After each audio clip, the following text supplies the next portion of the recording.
Hoda, Yes, sir. can you hear us? I can hear you fine. Yes. I guess we'll have you kick off the meeting. Okay. Good evening, everyone. I've been asked to speak on behalf of the city, at least for the police department aspect. I would like to give everyone an update of what the police department functions and their capabilities are right now, and our decisions and issues that we've been dealing with throughout the city. Currently, the police department is fully functional. We are able to provide all the police services as far as calls for service, officers on patrol, are responding to calls and emergencies throughout the city. We have been dealing with some staffing issues regarding this COVID virus and the potential exposure to some of our officers.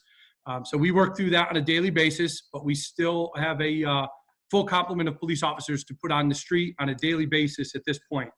For the public, as you well know, you've seen in the news, our officers are showing up will be showing up in gloves, sometimes masks. We're using social distancing measures in every way possible, at both motor vehicle stops, walk-up complaints, or any of the sort. So we will continue to do that for both our safety and the public safety to hopefully prevent anyone from getting ill as a result of a public interaction. So they will be using personal protective equipment to arrive on scenes. We are asking all the citizens and people who are involved that need police services to do their best to come outside to meet the officers. Again, this is for everyone's safety. There are circumstances where we cannot do that. We will have to enter a residence, but we are trying to get people to come out, speak to them for both their comfort and our officers' level of comfort. But we will respond to any and all calls for service. We have suspended a few in-person transactions in the city, such as coming into the records department, parking tickets, fingerprinting, elective fingerprinting outside of an arrest. We can provide some services online. We can get you your reports online. If you call, our records division is open. So if you do need assistance for that, we can provide that to you or get you a copy of an accident report or any incident report you may require. The police department, fire department, and our Ansonia Rescue and Medical Services have all working very closely together. We've learned a great deal about each other's capabilities in the past few weeks. We are working every level to limit exposures for our public and our personnel within the city at all times. We communicate daily with the state of Connecticut and the Region 2 Emergency Management Group to get updated and provide the state to let them know exactly our readiness if we need to respond to a particular type of incident. We review every day if there are new and updated executive orders. We review them, we work to uphold them, and if we have questions, we have state resources that we can get follow-up on to help us interpret some of these executive orders. Personnel meet weekly. We do a Zoom meeting like we're doing tonight to go through any potential issues, keep one another updated of what's going on within the city. Again, your emergency services are the ones, they're still fully staffed and responding. Other offices, I will let them speak to that, but we are in contact and we can deal with city issues as needed. Our city parks are closed along with our river walk. Unfortunately, that does upset some of our citizens in town. But we're doing our best and what's in the best interest of the city and with the mayor's guidance to make sure our citizens are as safe as possible. There are people that do not listen sometimes. We do our best to get them off the tracks and off the fields. And unfortunately, I know fishing season has begun, but at this time, we feel it's the safest thing to do for the city of Ansonia. And we are following some of the guidance of the state, but until further notice, please get the message out. Parks, playgrounds, fishing holes, and tracks are off limits for now. You can walk in your neighborhood, just use your social distancing techniques, enjoy this fine weather that's been out there. And we also just want to remind everyone, please continue to use every opportunity to help a neighbor if you can, and also use your social distancing skills to prevent further infection.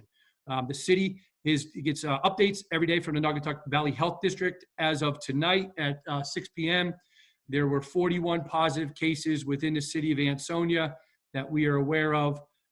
Again, we continue to monitor that and see what's going on. our ambulance service may be able to provide some more detail on their calls for service. But at this time, that's the status of the police department and our emergency response capabilities.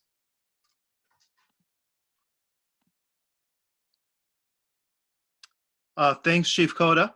Can everyone hear me? So I think the audio issue is resolved. Thanks again for participating in the Zoom session tonight. Mayor Cassetti wanted to use this as an opportunity to better connect with the residents, with the media, to get updates from essential staff, especially here tonight, emergency services, and also an opportunity for some question and answers at the end of the segment.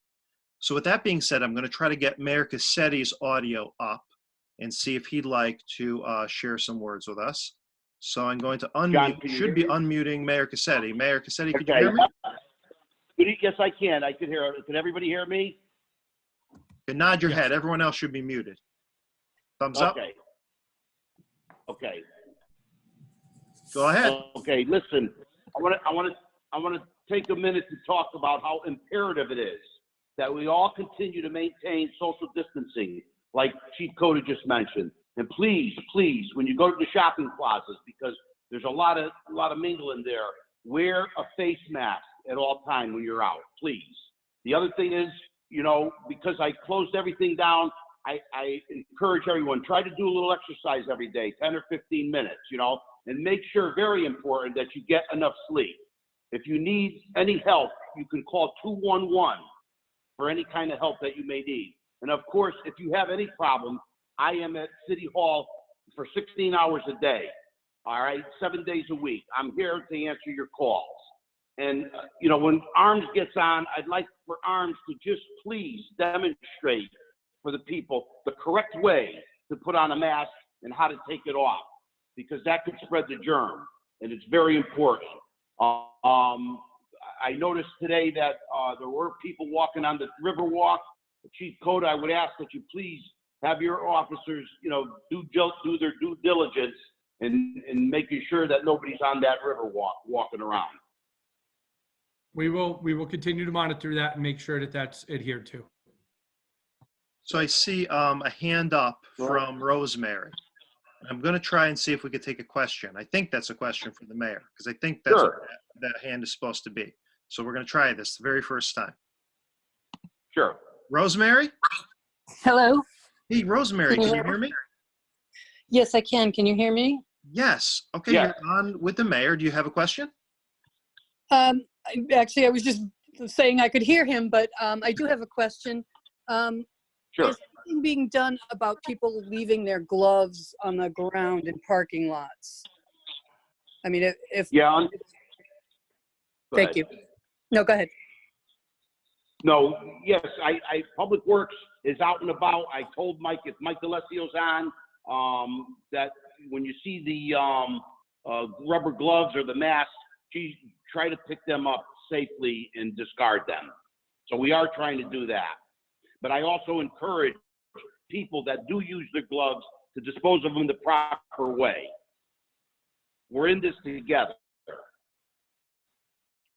Okay, thanks, Mayor. So going along, if anyone does have a question, try to use that little electronic raise your hand signal that you could utilize. I don't know if you can use that if you're calling in by phone, but if you're logging in through your iPhone, your smartphone, or your computer, and you go up to your name, you'll be able to see a little option to raise or lower a hand. And so that's an opportunity to get to the Q&A part. I guess it's good for a game show too, but we're not going to try that tonight. So now I'm going to turn to ARMS. And so I'm going to unmute Ryan Hunt and Mike Warhola. Mike, can you hear me? I can hear you, John. Yeah, I'm just looking for Ryan's name got Ryan here. Hey, Ryan, could you hear me? Yes, I hear you, John. Okay, guys, so the floor is yours for an update from Ansonia Rescue Medical. All right, thanks, John, and good evening, everybody. My name is Ryan Hunt. I am chief here in Ansonia Rescue Medical Services.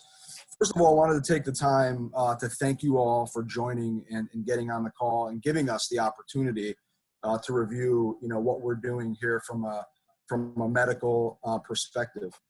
So just an update from a staffing standpoint, we are fully staffed. We've had really, knock on wood, no opportunities with having to quarantine a number of staff or anything like that.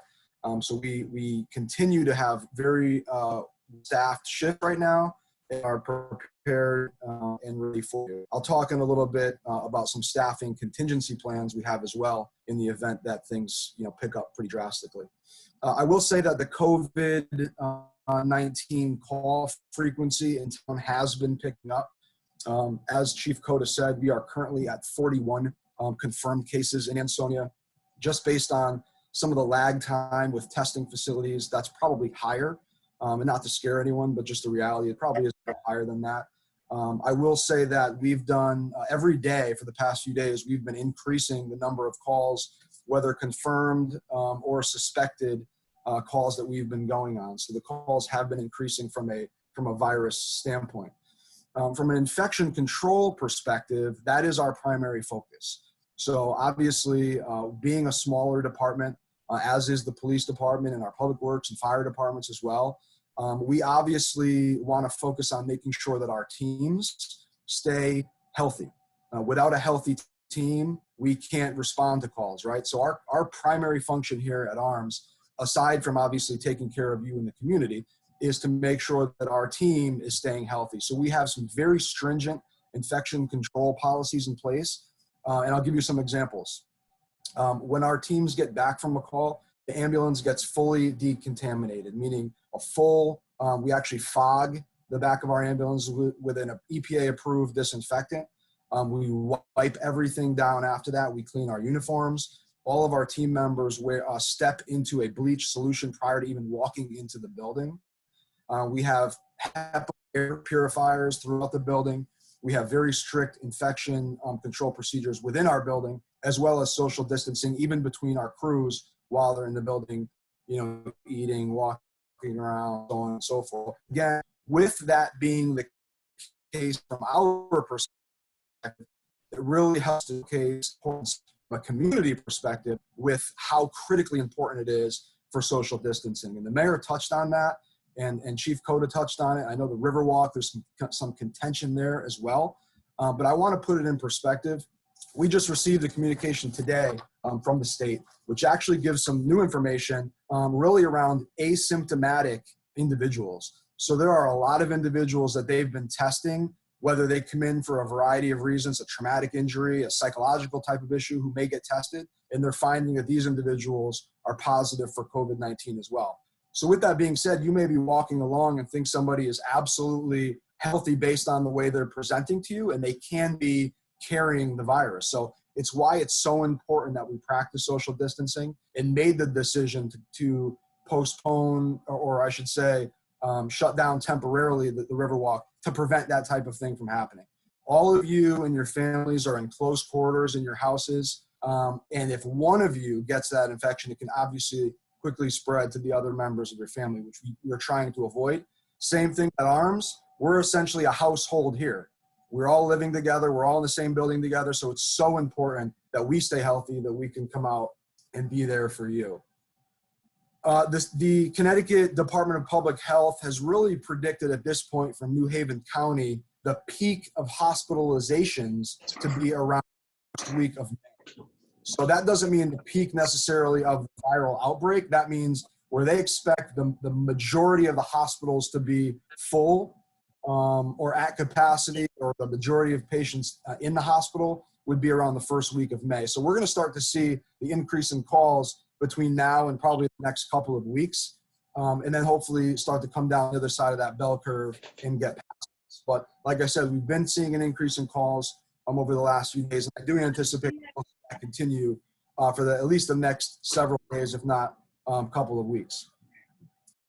Like I spoke about earlier, we do have a contingency plan for staffing. We are fully staffed right now, 2 ambulances until midnight every day, and then we go to 1 ambulance on the overnight hours. We are fully prepared with our staff and with communication and coordination with City Hall that if we need to add another ambulance based on call volume throughout the day, so that would be a 3rd ambulance during the day and a 2nd ambulance on the overnight, we are absolutely prepared to do that. So rest assured that we have the staff, we have the equipment, we have the capability to add ambulances additionally as needed. And rest assured, we have partnered with our surrounding towns, Derby, Seymour, Shelton, and come to an agreement where we are supporting each other in the event we need to even add additional resources and mutual aid, obviously depending on where this goes.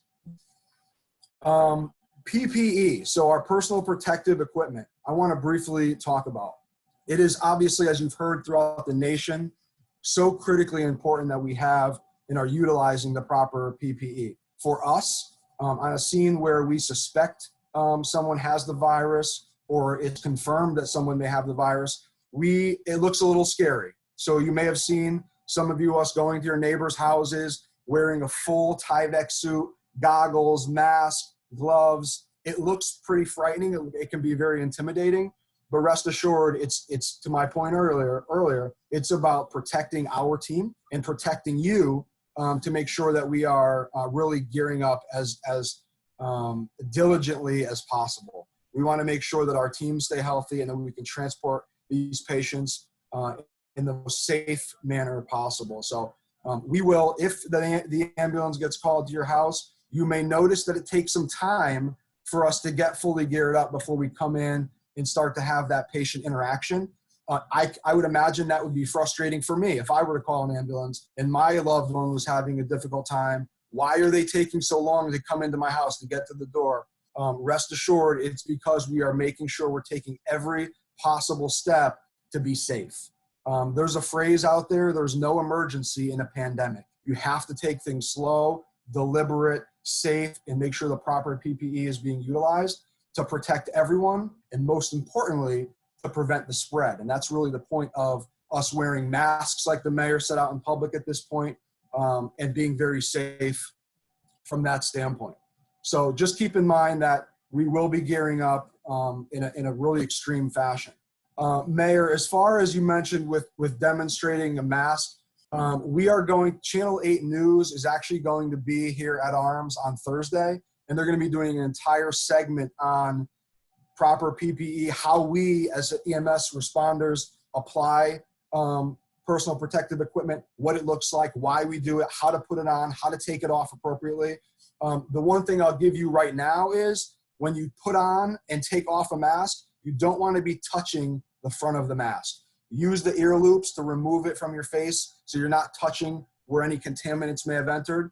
Or if it's an N95 and it goes behind your head, use the strings to remove it away from your face as opposed to grabbing the front of the mask and taking it off. More to come Thursday with Channel 8 here, and we'll be able to step-by-step show you how we do that. I talked about social distancing. Really the last things that I have are thanking everyone for their continuous support. The community has been absolutely outstanding, from the well wishes when we're on the street, the constant donations that we've been receiving, just tremendous. The partnerships with the police department, the fire department, the town have never, in my opinion, been stronger. And everyone is working so well together. So thank you to all of the departments, the community, really tremendous. Understand that we will get through this together, I promise you. Take comfort in knowing that we are here for you, no matter what. Our team will be here in responding for the community. Rest assured, stay safe, and God bless. And I'll turn it back over to you, John. Hey, thanks very much, Ryan, and of course, Mike and all of Arms. Very appreciate it. Very nice update, and definitely, helping to keep Ansonia safe. Are there any questions out there for Arms, for Ryan or Mike? And I can try, you could raise your digital hand if you have a question. You could use the chat option as well to put a question out there in the chat. And of course, if you think of something as we go along, at the end, I'm going to try to unmute everyone to see if we can get some questions out there without disrupting the flow of the meeting. So if you do have a question and you can't get through with the digital hand raising, just wait till the end. Now I'm going to turn it over to our fire department and also our fire marshal. So I'm going to unmute Mike Eman, who's on the line, as well as Fire Marshal Derek Lundeen.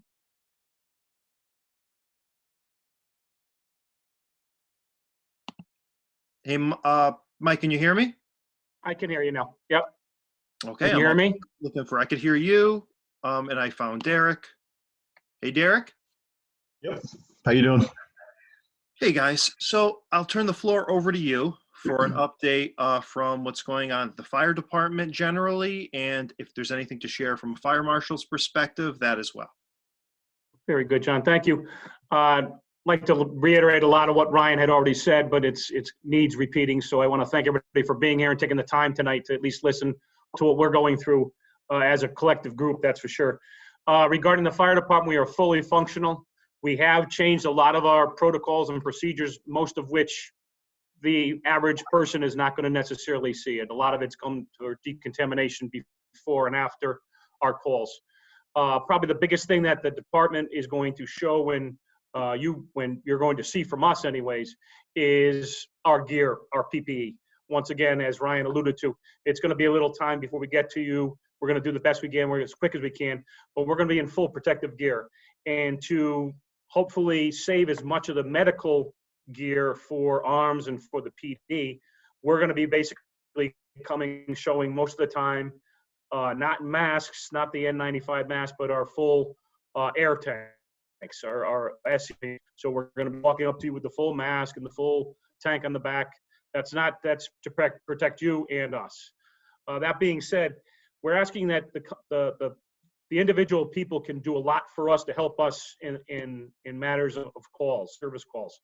If you get a call when you go to the dispatcher, they're going to be asking you a number of questions. If you could answer as many of those as truthfully as you can and is with as much detail as you possibly can, that'll help us. They're going to relay that information to us when we're arriving on scene. Also, please, when we get on scene, don't rush the apparatus. We know you're in need. We're coming to you. Give us the opportunity to get geared up properly so we can come to you. We will approach you. We'll keep a safe distance from you. Few questions, you may end up getting asked the same questions that you were asked during dispatch. We're just trying to get through this and make sure everything is working well. If you can make sure you evacuate and be outside, all the people that are in the house, if that's able to be done, along with if you have a dog, especially if you have a dog, if that could be outside, because a lot of times we find that we have to walk back in, or the tenant or the landlord has to go back in to get the particular animal. So if we can get that done, it saves us some time. We'll do whatever we need to do to make the scene safe. We will come back to you and give you an update on that. We need very little information for you. We do not charge, so all we basically need is name, address, telephone number, and your date of birth is all the information that you need to give us. There's some small paperwork that we'll exchange if there's a CO call or things of that nature that you'll get for all readings and everything like that. Basically, everything else is behind the scenes as far as our protocols and procedures. I am happy to say that currently at this point, some of the procedures I change and protocols I change is that I have to be notified immediately if anyone is either quarantined or even have been deemed that they might be in jeopardy. I have no one to this point that's in that position. So I did last week have 2, and they've since been both cleared by doctors, so we're all good with that situation. Again, I'd like to thank all the other emergency chiefs out there in the emergency services between Ansonia and Derby, Seymour. We've all been working well. Ryan, Mike, and Chief Coda, we're on the phone every day, if not through the phone calls, through emails every day. And I'd like to thank everybody. They have an idea. Somebody sees something out there that we can get some masks or some cleaning equipment or something like that. We're calling, saying, do you need it? I think I got a lead, this, that, and the other things. So we're all working phenomenally. That's the best word I could use for it. It really is. So I want to thank everybody for their time and for the support also out there. So thanks, John. All right, thanks, Chief Eamon. And Derek, anything to share? The office is open every day, and I'm in here working on reports, answering multiple phone calls, assisting the residents as needed. As far as inspections, it's going to be construction inspections for ongoing projects such as the police department. Anything that's a life safety complaint that's deemed immediate that I need to go out to, and any fire investigations. Along the lines, I've been keeping an eye on our commercial buildings. I did find one issue today with a blocked exit. They thought they were doing the right thing by taking a doorway. Unfortunately, you can't take away an emergency exit. It has to remain operable. So we're able to get that straightened away. And Other than that, I've found a lot of cooperation with our businesses. They've been pretty good. Okay, great. I think we do have a question from Leslie Navarette. Her digital hand is up, so I'm going to try to unmute her and see if we can bring her in. Hey, Leslie? Hi, good evening. Hi, can you Hey, how guys are hear you? me? Yep. Good, how are you guys? Thank you so much for your service. I just had a question with regards to the PPE equipment. Like, how are we in terms of like, like storage, not storage, but like, are we good? Like, we're not, like, we don't have a shortage. Like, do we have the budgeting, like the monies or the funding to equip it or to obtain it? Things like of that nature. Okay, so I'm also going to unmute Chief Coda and also Ryan Hunt as it relates to their departments as well. And guys, feel free to chime in to answer Leslie's question about that. And certainly an important topic. Okay, Ryan, I guess I'll start. At this time, the police department, as a normal course of business, we stock a decent amount of PPE for our officers on for regular business, gloves. We have masks. We've had some donations for the surgical masks that can also be used for protection, goggles and isolation gowns and stuff. So at this point in time, we are in relatively good shape. Again, anything can change in a moment's notice if this continues on for an extended period of time. We have tapped into a few different resources, both at the state level and private vendors that we continue to put in orders and also get items that we've required or requested in. We've worked through our own budgets and in conjunction with the city to make sure that there is funding available for any needs. So at this time, I'll speak for the police department. We are in okay shape, and we continue to search for equipment. Ryan, I'll turn it over to you. I know you have a little different situation than we do as far as the amount that you require. Sure, thanks, Chief. And Leslie, first off, thank you for the question. And I think that, it speaks to your concern for our departments on what we have and are we adequately equipped.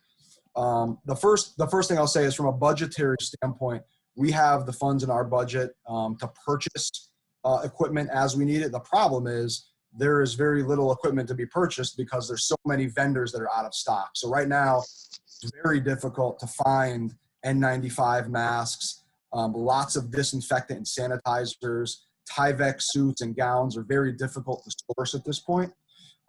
With that being said, we are in pretty good shape from a in-stock perspective. We have a mass casualty trailer that we always have on hand. If you remember, we had a Rock the Summer event that we expected 10,000 people to show up at. So we had a lot of equipment from that in storage, things like Tyvek suits, masks. So we're in pretty good shape from that standpoint. With that being said, we don't know where this is going to go. We don't know how busy we're going to get. This is all new to all of us, right? But with what we have and what we think we're going to predict as far as call volume goes, I feel pretty comfortable with what we have. We have also received donations. So there's a company called Thermax Jackets in West Haven. They've converted their facility to making Tyvek gowns. They've donated several gowns to us. That's outstanding. The Home Depot has donated actual masks, cleaning supplies, rolls of Tyvek that we've then taken those rolls, giving them to the vendor, and the vendor is then using those to make more gowns for us. So we're getting creative when it comes to some of these things. In addition to that, Pinpoint Promotions in West Haven, a promotion company, also changed their assembly line to make face shields. They donated a bunch of those to us. There's a number, I'm forgetting all of the amazing people out there that have donated, not to mention the citizens of the community that have donated homemade masks and things like that. So long answer to a short question, but I think overall we are doing fairly well with the number of supplies that we currently have, and we're constantly monitoring that. All right, so thanks. We do have some other questions coming up in the chat, and I'm going to try to get to them in the order that they're received. One concern that came up, and it's sort of a common one. We've gotten a lot of calls over the last 2 weeks with respect to what businesses should be operating and how should they be safely operating. And one question raised was the operation of an ice cream truck in the neighborhood. And so, again, I could turn it over to you guys, Chief Coda. I think it's probably most appropriate. concern about social distancing and where the line should be in terms of food trucks are popular, and I do see on Facebook many do seem to be operating in different towns. Where should the line be drawn, and maybe when should a resident give a call to the police if they're concerned? Well, to answer the last question first, anytime they have a concern, always feel free to call the department. We can check into it and take a look to ascertain the facts and see if there is a violation. As far as the actual ice cream truck moving around, at this time, I don't have a firm answer. It is falls under the line of a delivery type service. So we would have to get a better ruling from the state if that's considered that. But at this point, we've been told that they fall under the delivery type services. Again, if there's 10 or 12 or 13 people standing out in front of the truck to get ice cream, I think that's something we're going to have to take a look at. But there would have to be some research and actually a ruling for us from the state to determine if there are one, health concerns, two, is there a violation of an executive order. It's not very specific in the executive orders. It speaks to places that serve food and their ability to either deliver or do pickup. So it's kind of a gray area. That's a little bit of both, but it's something we can I can check on. I can reach out to our state reps and see if there is a firm answer to that. But at this time, if somebody does see something where there's a large group around this truck, they should be calling us so we can go take a look at it. And obviously, I think it goes without saying, it's been in the news quite a bit. A lot of local businesses are having a very difficult time coping with the crisis. And a lot of residents have been great. The patronage, as much as possible, in a restricted form of our businesses on Main Street and elsewhere in Ansonia, but obviously it hurts. We've published a list of resources for our local business owners to avail themselves of: aid from the state, aid from the federal government, and our economic development director is on the line. I wanted you to know that our next town hall will be geared towards those business issues, and we're looking to get our local business owners together to help facilitate the connection between them and those providers of this state and federal aid, and see if we can get them some help. The Paycheck Protection Act is one in particular, one application in particular that's providing some relief to businesses struggling at this time. Another question that's come through, of the confirmed cases of COVID in Ansonia, how many are in the hospital and how many are in need of intensive care? So basically a deeper dive into those numbers is being asked for. I'll take that. So we don't have that information. We just know this is the DPH published information that goes to the Naugatuck Valley Health Department, and the Naugatuck Valley Health Department, shares that back and forth with the state. So we don't know their condition. From an arms perspective, we don't even know where those residents are located unless we get dispatched to that address. They will tell us in our computer system. So we don't know, the condition, where they are. Lots of people are recovering at home. So keep that in mind, that if you're not having severe distress, a lot of people are recovering at home. I think New York today, for the first time, had more people discharged from the hospital than brought into the hospital. So we're seeing some positive things coming. And I like to think that that's a lot of the case here in Ansonia as well. So this is a question. Is there any policy or procedure in place to check on COVID positive individuals who may be living alone without any help or assistance, to make sure that they are not in need of further help? Yeah, again, we don't know. We don't have the addresses of everybody in town that have it. It's really a need to know from a HIPAA perspective. And we don't need to know unless we're being dispatched to that location. I will say that the Naugatuck Valley Health Department is following up with those individuals continuously that are determined to have the virus. So rest assured knowing that they are very on top of who these people are and are following up with them appropriately. Great. And also I could share some information in terms of, it doesn't relate to COVID positive people specifically, but in terms of our senior population, the Ansonia Housing Authority and our senior center have shared lists of residents. The mayor's made some calls to check in. I know our housing authority was making some wellness calls. So while it doesn't relate to individuals that we know have COVID, we know that seniors are a vulnerable population. And so that we're trying to make efforts to be in contact with them to make sure they know, there is someone to contact out there. I want to go to Marissa Toth, who has a question, and I believe she's on the line. I'm going to see if I can find her to unmute her. Hey, Marissa. Hi, everyone. How are you? Thanks for being with us. Thank you all for your service. I really appreciate it. I did post my question in the chat, but it was later on. But I do have two questions. First is, I do have two young children. One is 8 and the other one is 2.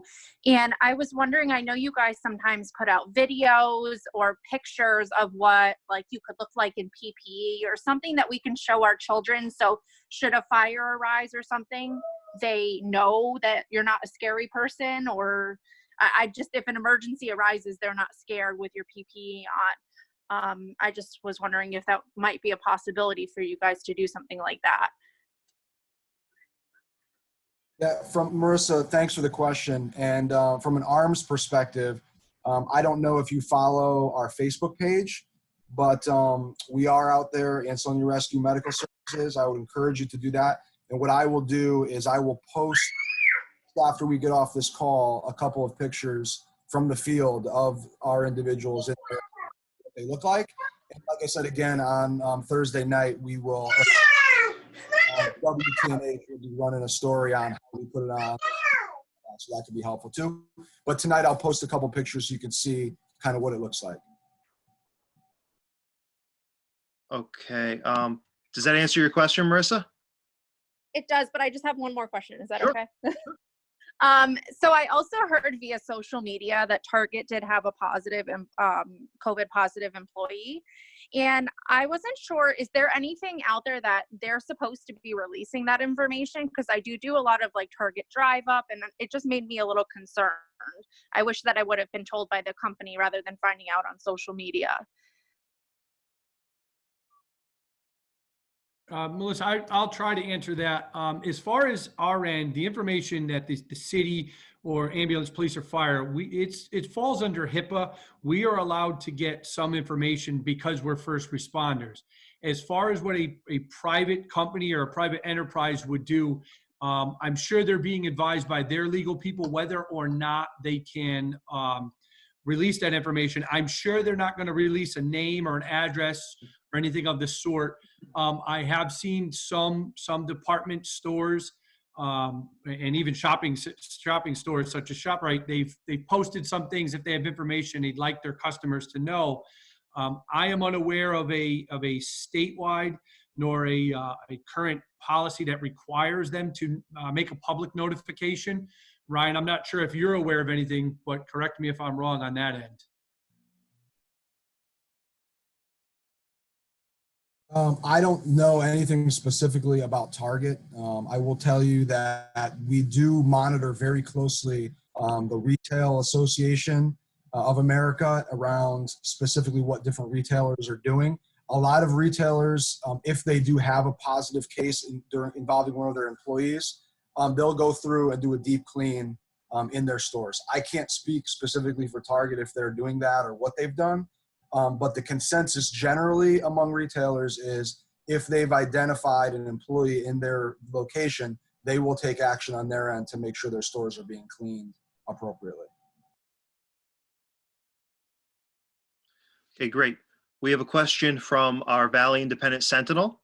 The question pertains to COVID-19 cases at the police department. Do we know if there are any officers that tested positive? Do we know how many, if so? John, what I can do is answer is at this point, the people that are out are ones that could possibly have been exposed. We were not sure, so we're following CDC guidelines of having them out for the recommended amount of time to make sure they don't exhibit any symptoms.